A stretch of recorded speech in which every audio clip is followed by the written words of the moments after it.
Assalamualaikum warahmatullahi wabarakatuh. Perkenalkan, nama saya Diana Pesesa dengan NPM 2459201112.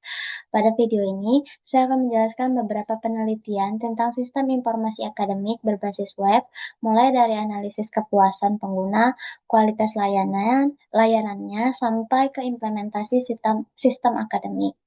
Pada jurnal pertama, yaitu penulisnya adalah Andika Pratama dan Rina Savitri, dengan judul Analisis Sentimen Sistem Informasi Akademik Menggunakan Algoritma Naive Bayes. Penelitian itu membahas tentang analisis sentimen mahasiswa terhadap sistem informasi akademik. Latar belakangnya karena masih banyak mahasiswa mengalami kendala seperti sistem error, terus lambat saat diakses, dan fiturnya yang kurang lengkap. Metode ini, penelitian ini juga menggunakan metode yaitu pendekatan metode HDD dengan eh, analisis sentimen menggunakan algoritma Naive Bayes. Data ini tuh diperoleh dari scraping ulasan pengguna dan ulasan pengguna dan kuesioner mahasiswa. Kemudian diproses melalui tahap cleaning, labeling, tokenizing, filtering hingga evaluasi confusion matrix.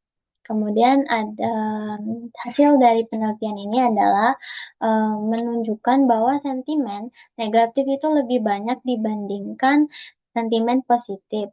Namun, metode Naive Bayes mampu memberikan akurasi sekitar 80%, sehingga cukup baik untuk menganalisis ulasan mahasiswa. Kemudian, kelemahan dari penelitiannya adalah proses pelabelan otomatis masih sering salah membaca sentimen sehingga diperlukan dataset yang lebih banyak agar hasil klasifikasi menjadi lebih akurat. Kemudian ada jurnal kedua itu ada dari penulisnya Gusti Ngugrah, Agung Sauryana, dan Eka Ayudamayanti, dan Leli Aryani Merkusiwati dengan judul Kualitas dan Kepuasan Pengguna Terhadap Sistem Informasi Akademik Berbasis Web. Penelitian ini tuh bertujuan mengetahui pengaruh kualitas sistem, kualitas informasi, dan kualitas pelayanan terhadap kepuasan sistem akademik berbasis web. Metode ini tuh digunakan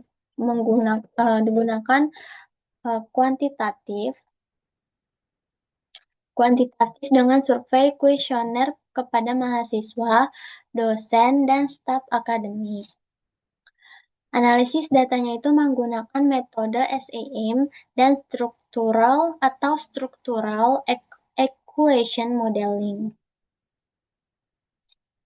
Terus, hasil dari penelitiannya adalah ini menunjukkan bahwa kualitas sistem, kualitas informasi, dan kualitas pelayanan berpengaruh positif kepada kepuasan pengguna.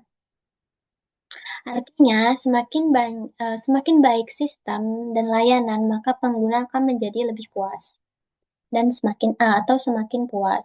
Kelemahan dari penelitian ini adalah teknik pengambilan sampel menggunakan non-probability sampling, sehingga hasil penelitian itu belum tentu mewakili seluruh pengguna sistem akademik. Kemudian ada jurnal ketiga, itu dari penulisnya Muhammad Reza Abdul Hantani dan Abdul Khalik Al-Ansori, kemudian dan Joni Hizkia Siringo Ringo, dengan judul Implementasi Sistem Informasi Akademik Berbasis Web dengan Studi Kasus di Universitas Tanri Abeng, Jakarta. Penelitian ini tuh membahas Pembuatan sistem informasi akademik berbasis web di Universitas Stanley Abeng, Jakarta. Latar belakangnya karena sistem sebelumnya kurang responsif, tampilannya terlalu gelap, dan terjadi penumpukan akun dosen saat mengajar lintas program studi. Metode dalam penelitian ini itu yang digunakan tuh ada Extreme Programming atau XP dengan tahapan planning, desain, coding, dan testing.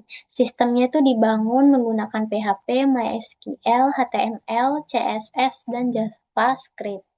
Kemudian menggunakan UML dan IRD dalam perancangan sistemnya.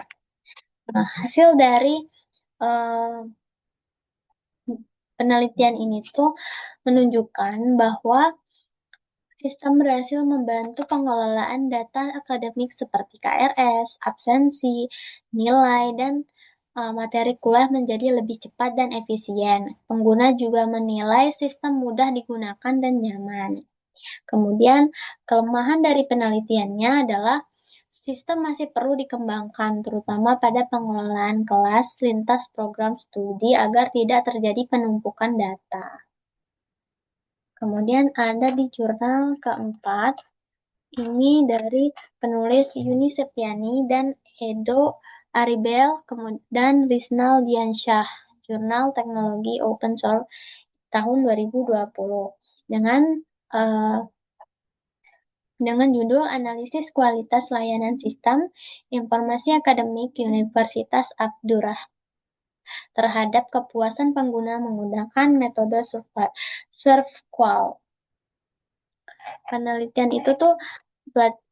ini tuh dilakukan di Universitas Abdurrahman untuk mengetahui pengaruh kualitas layanan sistem SIMAK seperti pengumuman yang kurang sistem akademik terhadap kepuasan penggunanya, maksudnya. Latar belakangnya itu karena masih terdapat masalah seperti pengumuman yang kurang update, nilai mahasiswa hilang, dan beberapa fitur layanan yang belum maksimal. Metode yang digunakan, maksudnya dari penelitian ini tuh menggunakan metode kuantitatif dengan survei 96 responden. Analisisnya itu dilakukan menggunakan metode SurfQual dengan 5 dimensi, yaitu tangible, reliability, responsive, answers, dan empathy. Kemudian hasil dari penelitiannya itu menunjukkan bahwa semua variabel itu berpengaruh terhadap kepuasan pengguna.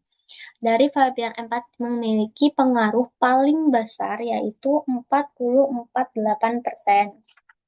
Kelemahan dari penelitian ini sendiri itu adalah sistem itu masih memiliki beberapa kendala seperti data nilai yang hilang dan fitur layanan yang belum optimal. Kemudian,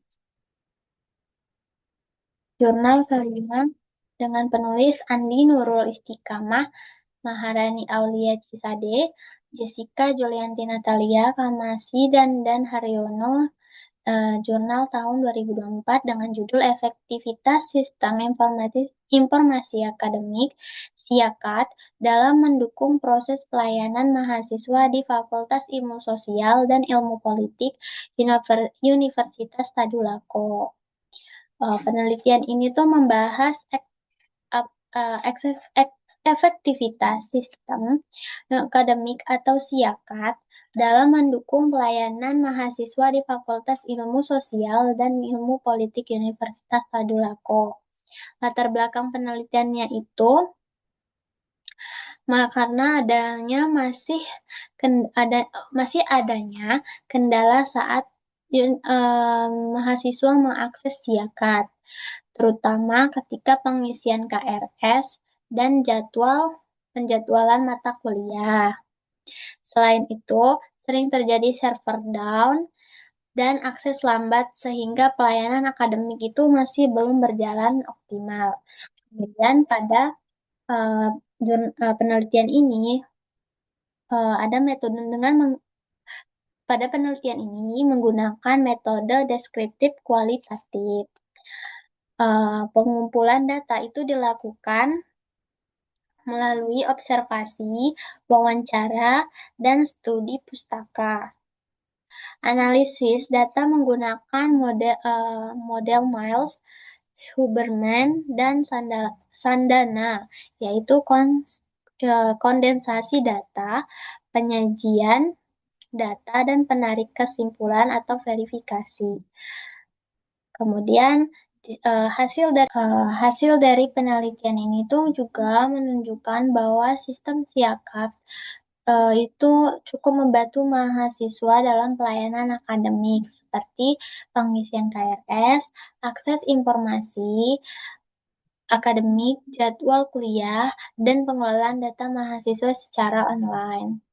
Sistem juga itu masih dinilai lebih efisien dibandingkan sistem manual sebelumnya. Kemudian kelemahan dari penelitian ini tuh masih memiliki beberapa kesalahan seperti server yang sering down, akses lambat saat pengisian KRS, proses validasi yang masih manual, keterlambatan input nilai oleh dosen, dan kesalahan penginputan nilai mahasiswa eh, karena penginputan nilai mahasiswa karena itu sistem dinilai belum sepenuhnya efektif. Dari seluruh Dari seluruh jurnal yang telah saya jelaskan, dapat disimpulkan bahwa sistem informasi akademik sangat membantu proses pelayanan kampus menjadi lebih cepat dan efisien. Namun, masih terdapat beberapa kendala seperti server yang lambat, error sistem, dan pengelolaan data yang perlu dikembangkan agar kepuasan pengguna itu semakin meningkat. Mungkin itu saja yang dapat saya jelaskan. Saya akhiri. Wassalamualaikum warahmatullahi wabarakatuh.